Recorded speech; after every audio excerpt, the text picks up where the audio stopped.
Cohen, Aportes de Lenin a la psicología. Su autor, Gabriel Santamarina, nació en Buenos Aires en 1962, actualmente reside desde 2016 en Santa Clara del Mar, lugar donde germinó el amor por la escritura sembrada por su maestro de sexto grado de la escuela pública. Con la guía del taller marplatense Taborda Gitano, el autor presenta su primer novela policial. Vamos a recibir al licenciado Juan Silva, quienes nos presentará la novela del escritor.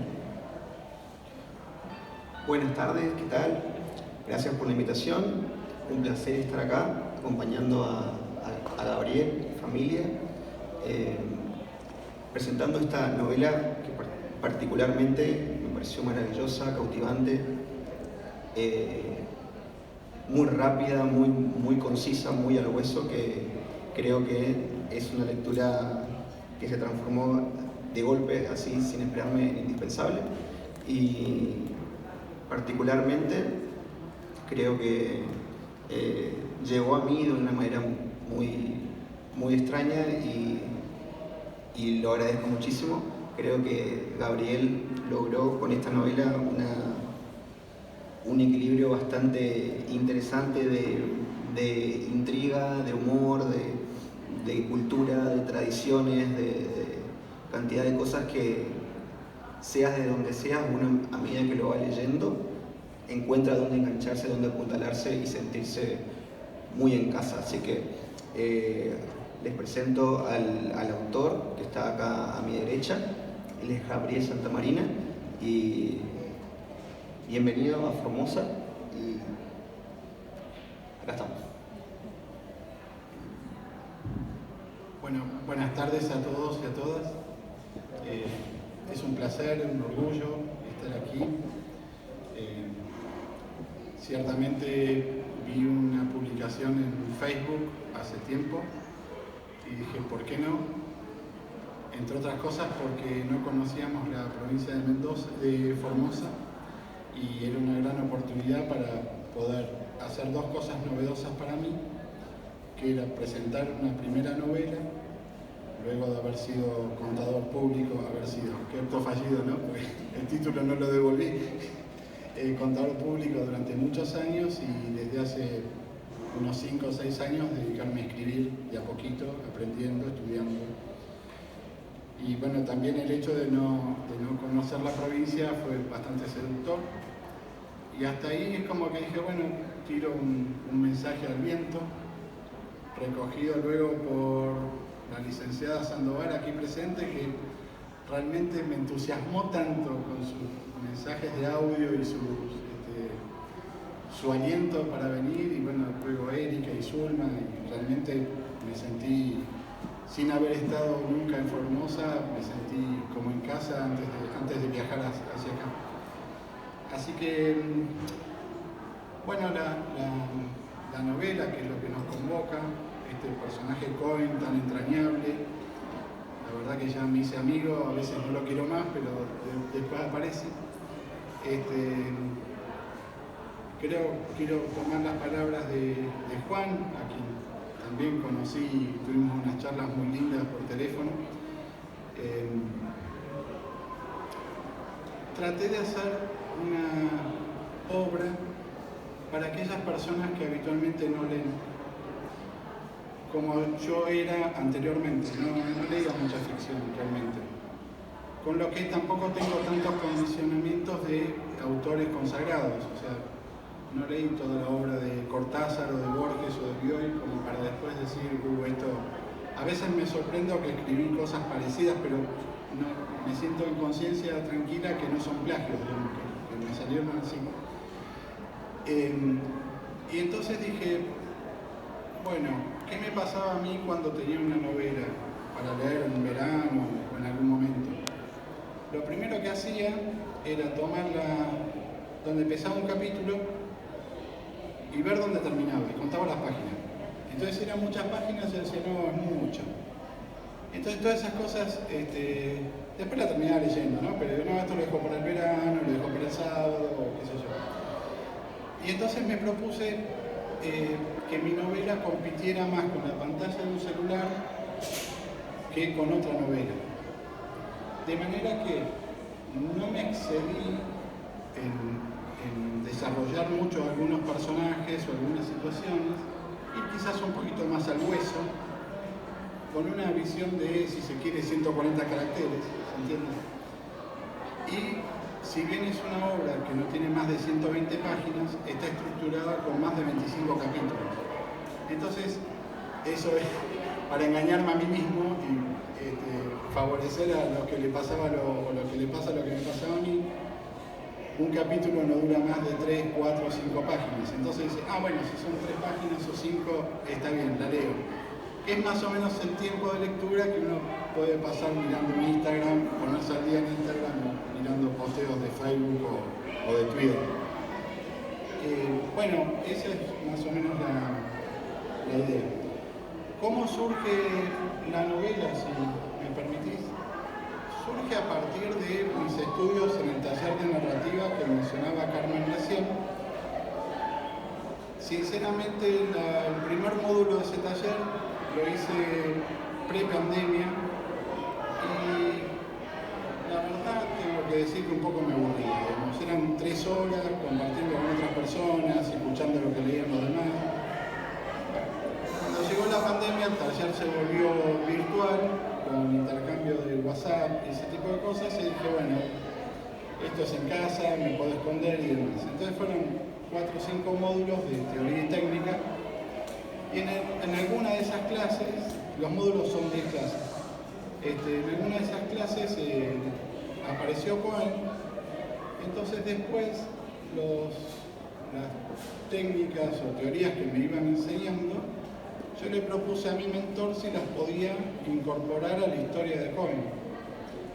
Por ejemplo, no sé, cómo se escribe un fluir de la conciencia, un monólogo interior, una escena de sexo, o un diálogo, cómo se describe un universo. Bueno, son cuestiones técnicas literarias, ¿no? Que fuera de ser un erudito, soy un aprendiz, por eso lo puedo decir tan directamente, porque lo acabo de empezar a transitar. De manera que al incorporar todas estas técnicas, se fue es como que la novela me ganó a mí, ¿no? Yo no me propuse escribir esta novela. O sea, se fue dando y me fue gustando y tenía la aprobación de mis mentores y de otra gente que se la hacía leer, hasta que, bueno, después ya hay un proceso que es como el de coser, ¿no? O sea, yo tenía distintas cosas ahí dando vueltas y las fui cosiendo, enhebrando, encontrándole un buen final, que obviamente no le voy a revelar en este momento, y bueno, y así nació Cohen con estos aportes de Lenin a la psicología.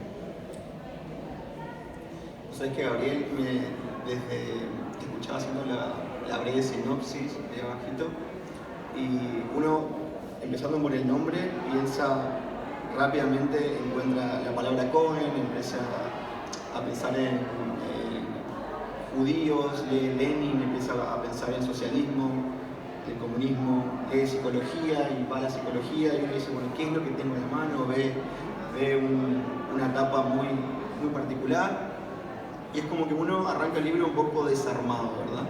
Y yo creo que donde rápidamente uno se siente atrapado es principalmente en el personaje, en Hernán Cohen, psicólogo, una profesión bastante particular, digamos, dentro de lo que es nuestro país.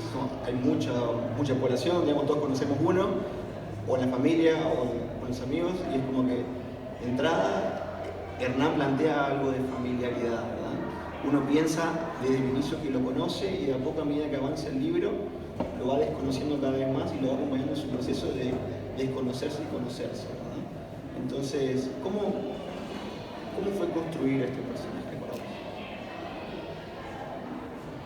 Primero me lo planteé, ¿por qué Cohen? Porque Cohen es un apellido judío que podría ser similar a llamarse García o Pérez, hay muchos Cohen. Eso me gustó porque lo hacía común, un personaje común. Y sinceramente porque Cohen es chiquito, entonces para escribir es más rápido que escribir Moldaski. Lo escribe más rápido. Bueno, nada, me lo imaginé, quizás como que yo imaginé algunas cosas, pero después en el desarrollo era como decía, bueno, a ver, contame vos quién soy, ¿no?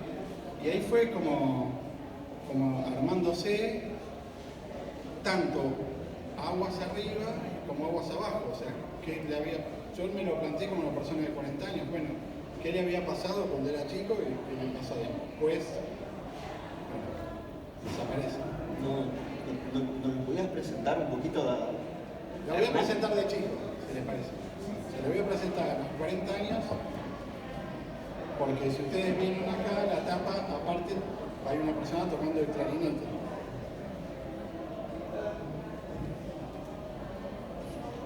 Es breve, ¿eh?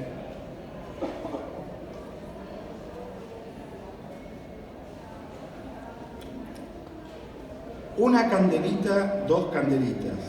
Entonaba con ritmo cubano el cantante de Matorf, la banda que sacudía hasta las bobes en la ronda de bailes de la colectividad. Los 15 dementes se juntaban los jueves a la noche en una sala del Abasto para ensayar el repertorio o divertirse con arreglos de cumbia sobre temas típicos como Habana Aguila. Los pastelitos voy a comer con almendritas y la miel. A una seña del pianista pararon de tocar y 14 pares de ojos apuntaron al clarinete. Hernán, cambiamos el tono. Perdón, me olvidé. Vamos desde el principio. Era la primera vez que ensayaban la canción que, a pedido del tío Rabina del bajista, tocarían en la fiesta de las luminarias a celebrarse meses más tarde. Januca linda, estás aquí, 8 candelas para mí, arrancó de vuelta el cantante, atento a los lapsus de Hernán. Hernán Cohen aprendió música siendo niño como consecuencia del incidente ocurrido en la mañana de un domingo lluvioso.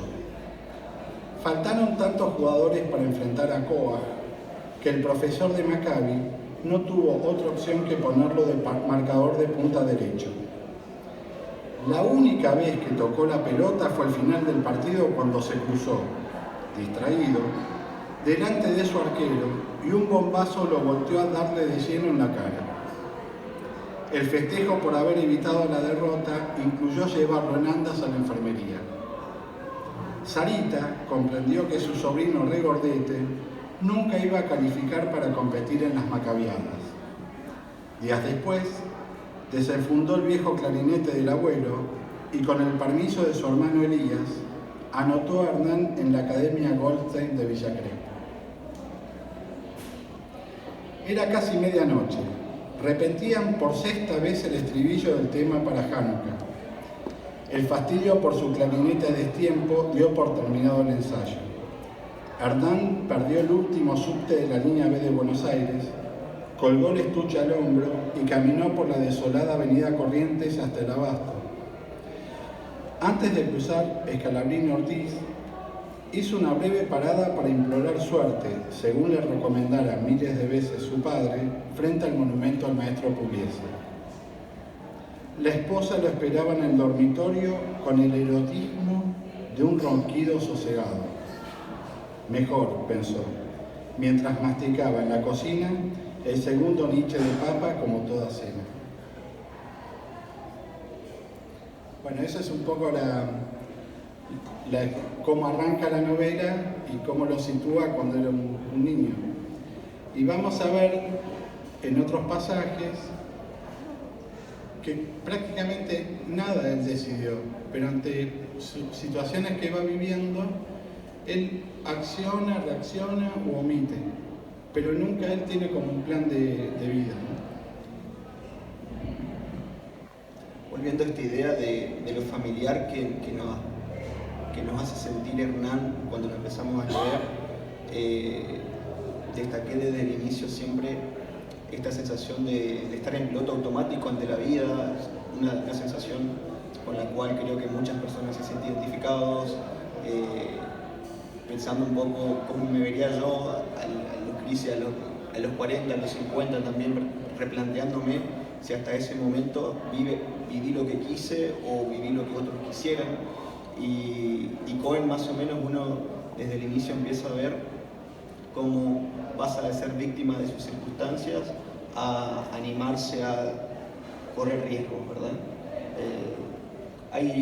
¿Cómo se da? Hay un momento muy puntual en la novela en donde se siembra una semillita diabólica ahí que despierta un demonio dormido por 50 años que desata una serie de sucesos que terminan en éxtasis, ¿verdad? Sí, es así. De hecho, tampoco es como que decide estudiar psicología. Eso se da en su adolescencia, en el secundario, hubo una trifulca en una división y un preceptor Hernán Cohen intercede en esa trifulca y un preceptor le dice: pibe, vos tenés pasta para estudiar psicología. O sea, así como le pasó con lo del clarinete, le pasa también con esto de la psicología. Y hay un momento que son varias epifanías las que va viviendo Hernán, que Hernán se llama Hernán Ernesto, y no es un tema menor. Y su hermano se llama Ariel Camilo, porque si bien es de familia judía, su padre Elías era la oveja negra de la familia y se mete en lo que se llama la FEDE, que es el movimiento juvenil del Partido Comunista a los 18 años. Entonces, con su compañera, que lamentablemente fallece cuando Hernán Cohen tiene 6 años, es como que el primer nombre lo ponen para quedar bien con la familia judía y el segundo hacen mención a Camilo Cienfuegos y a Ernesto Che Guevara, ¿no? Los barbudos del Gramna y de Sierra Maestra. Entonces, bueno, Camilo, que desde la adolescencia ya no quiere que le digan Ariel, porque él sí también abrazó se metió en la fe, qué sé yo. Bueno, les cuento, va a ser más fácil. El espacio era austero, pero bien decorado de acuerdo con la temática ideológica. Camilo, que desde que empezó a militar en la adolescencia se hacía llamar solo por el segundo nombre, estaba exultante por la inauguración de su librería especializada en política y economía antiimperialista.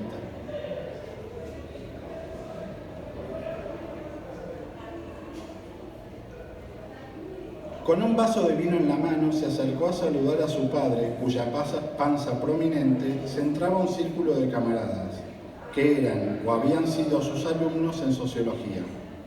Vení, Hernán, te presento a estos muchachos. Se integraba con un leve movimiento del vaso a medio tomar. Hablaban de actualidad política y de un seminario que Elías dictaría en la sede del partido el tercer sábado de cada mes. El ágora alrededor de Elías se dispersaba.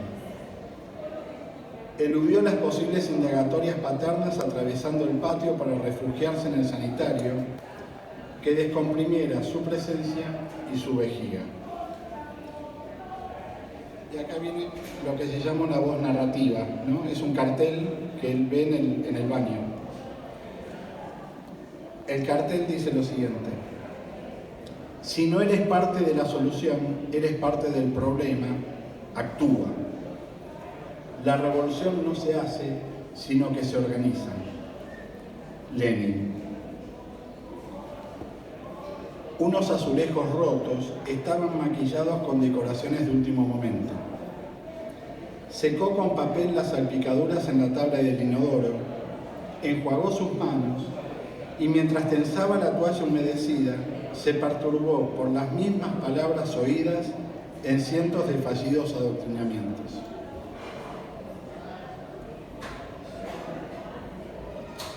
Si pudieras explicar sin spoilear tanto, ¿verdad? ¿Qué es lo que empieza en ese momento dentro del protagonista y hacia dónde lo lleva? Bueno, ahí es un momento disruptivo, ¿no? O sea, quizás es uno de los grandes momentos porque es la primera vez después de ese evento que él va a tomar un café a un lugar donde nunca paga y ya no le quieren fiar más. Obviamente su situación económica no es muy buena, la de su esposa, esta, la que le espera con el erotismo del ronquido sosegado, sí, y medio que vive de la familia de la esposa, ¿no? Que son sastres judíos. Entonces, mientras está tomando un café, es la primera vez que él insulta y siente como una ebullición interna que hasta ese momento era bastante plano en su vida. Y ahí hay como un derrotero que no es automático o lineal, pero algo se destraba que empieza a hacer otras cosas en su vida, por ejemplo, ya no bancarse la psicopatía de su esposa, no bancarse el autoritarismo del director del centro de salud mental donde él trabajaba, intentaba trabajar, pero no le derivaban pacientes, etc. Así que ahí hay como una primera tensión interna que por ahí lo encamina, o por lo menos le abre la cabeza y las emociones a ser receptivo a otras cosas. Hay otras voces que acompañan a Hernán a lo largo de la novela, teniendo esto presente de la salud mental, la psicología, él dentro de su profesión, en particular tres personas que uno a medida que va leyendo los va acompañando también en su propio proceso terapéutico. ¿Cómo se construyen estas tres personas dentro de su sufrimiento, su patología, también en su historia, cada uno? Sí, casi te diría 4, porque una es su propio psicólogo, que lo acompaña desde que estudiaba y hacía la supervisión terapéutica de las prácticas de él. Le tiene mucho cariño, pero claro, como nunca pasaba nada, no iba ni para adelante ni para atrás. Cuando va a su primera sesión, luego de haber leído estas frases que lo conmueven, empieza en el diván a hablar de otra forma. De hecho, como no tenía plata y como no pasaba nada, las sesiones eran una vez por mes, pero como que las mantenía, digamos, ¿no? Cuando García Puente, que así se llama el psicólogo, un señor flaco de 1,90 m, que estaba detrás del diván de Hernán Cohen, escucha esas cosas distintas, dice el autor acá, que lo vio, yo no sé, lo dice el autor, que este psicólogo, este licenciado, enrolla la posición de reposera, se imaginan, ¿no? O sea, escucha una vez por mes la misma cosa, le cobra poco, como para mantenerlo, el tipo estaba así, tirado para atrás, y como se sorprende de lo que dice, abandona la revista de crucigramas y retoma el libro de notas, el cuaderno de notas para empezar la terapia de vuelta. Bueno, García Puente es fundamental y bueno, cuando después se vuelve un policial es muy importante. La otra persona es el director del Centro de Salud Mental, es el licenciado Gutkin, una persona muy soberbia. Sus colegas reconocen sus aportes a la psicología, pero prefieren leer los escritos que ir a las ponencias porque el tipo era muy pedante. La otra persona, muy envidiosa también, Gutkin, después al final. La otra persona es su propia esposa, Karina, contadora, que en realidad quería casarse con un muchacho que jugaba al tenis y como no quiso quedarse como la sin novio del equipo de hockey de Maccabi, bueno, terminó casándose con Hernán, cosa que Hernán tampoco decide, ¿se entiende? Y después, un personaje importante es la que era la recepcionista del Centro de Salud Mental, llamada Natalia Bengolea, que también es una chica que no tiene familia y bueno, después pasa algo entre ellos. Pasa algo ella con él, porque él tampoco decide. ¿Se entiende, no? Bueno, entonces siempre hay como algunos agentes que son que les juegan un poco en contra, otros que parece que les juegan a favor, pero aún jugándole a favor, él digamos, comprende que eso ya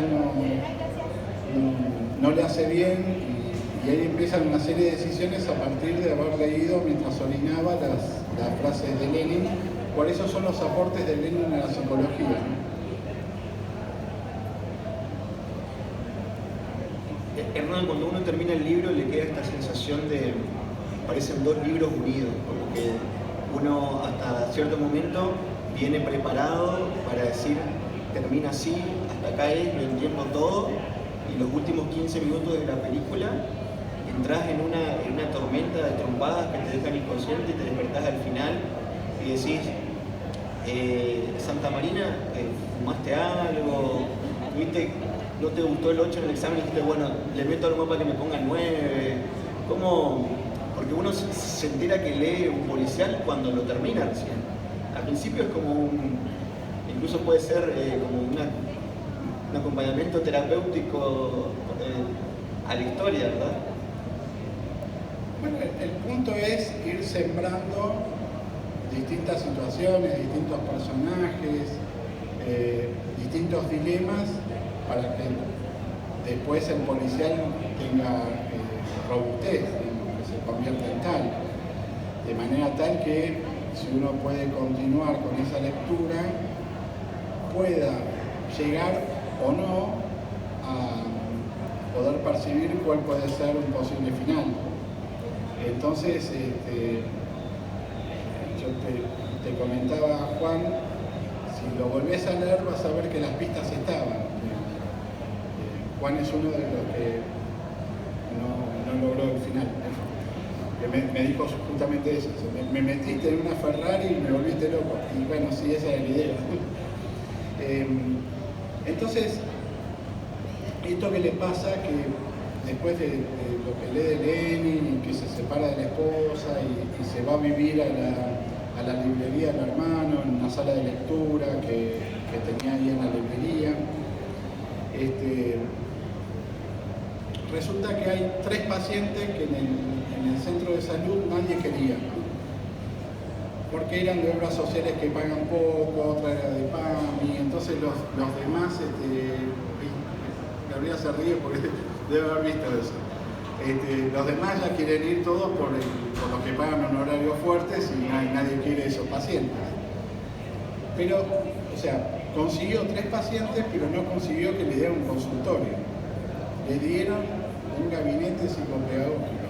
O sea que, y como no le dieron para 3 turnos, armó una terapia grupal con estas personas que sufrían pánicos diversos.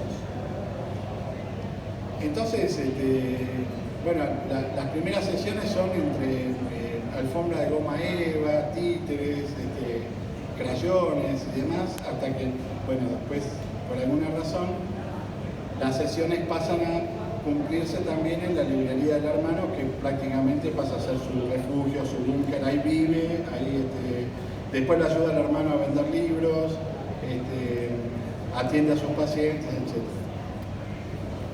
Entonces Natalia, que pasa a ser un personaje bastante importante, lo alienta a que haga una ponencia para un congreso de psicólogos que se va a desarrollar en la ciudad de Rosario, en el Parque España, en la ciudad de Rosario. Y bueno, él tampoco decide hacer la ponencia, pero no quiere quedar mal con la chica. Tan le va bien con los pacientes, porque él es muy empático y los pacientes empiezan a mejorar, tan le va bien que presentan la ponencia es sólida, García Puente se la revisa y le voy a leer el mail que le mandaron oportunamente a Hernán Cohen. De Info Congreso Psicología a Hernán Cohen 75@gmail. No le escriban porque no le va a responder. Estimado licenciado Cohen, le informamos que su ponencia será publicada en la página del Congreso. Dada la importancia del tema y la forma innovadora de abordarlo, lo invitamos a que realice su exposición oral y pública en el auditorio principal. Cordiales saludos, equipo coordinador. Entonces ese mail lo toma Natalia y la impresión con la tinta aún fresca flameaba en su mano izquierda. Con el índice derecho hacía señas para que la rodearan en el centro del salón. No había terminado de leer la buena nueva cuando Camilo los abrazó, desatando una suerte de poco familiar. La portavoz interrumpió, enérgica, al cuarto giro de saltitos. No hay tiempo que perder. Empecemos ya con las filminas. Bueno, ese es un momento cumbre porque, digamos, ya pasa, por lo menos, la verdad es que tiene un algo muy positivo que quizás él no lo buscó tanto, pero que... Entonces, en esa escena está Natalia, Elías el padre, Camilo su hermano y Hernán. Elías no sabe que Hernán y Natalia son algo más que colegas. Entonces se produce algo que a mí me gustó mucho escribirlo. Quizás es un poco porteño o ciudadano lo que voy a contar, pero creo que todos lo pueden llegar a visualizar bien. A la noche de ese momento que se entera que lo invitan a exponer en un congreso de psicólogos, ¿no? Él que no tenía ni pacientes. La jornada cargada de emociones demandaba mesa distendida en la fonda del frente. Una parrillada para 2, comen 3, pican 4, fue el menú elegido de la pizarra escrita con tiza mojada. Brindaron varias veces con tinto de 3 pingüinos blancos. En una mini palangana de plástico naranja se mezclaban, lubricadas con aceite de dudosa procedencia y vinagre de manzana, escasas y finísimas rodajas de tomate sobre la parva de capuchino y aros gruesos de cebolla. La única molleja escondida bajo los chinchulines requería sorteo para ser adjudicada.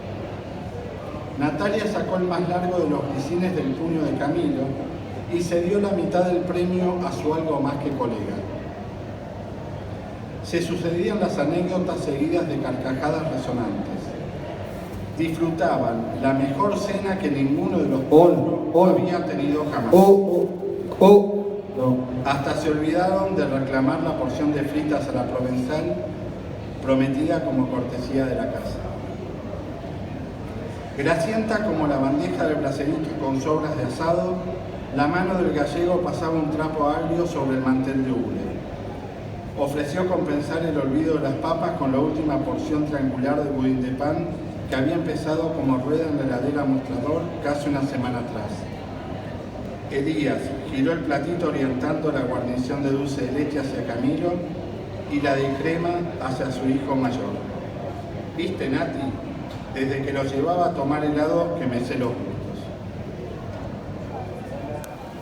Por último, Hernán, si te puedes tomar un minutito para sembrarnos esa intriga o una pregunta que solamente podríamos responder yendo al libro. Les leo muy brevemente el momento que él está delante del auditorio. Cohen y su sobra agigantada cruzó delante de la pantalla desde el sillón a la tarima. No llegó a pronunciar buenas noches. El silencio reinante fue súbitamente interrumpido por un sonido hueco que antecedió el corte de energía. Todo fue grito y oscuridad. El centelleo de los celulares dejó entrever la silueta de Cohen, que huía del escenario volteando banners publicitarios. Pocos indicios, algunas sospechas. Cohen no aparece. Muchas gracias.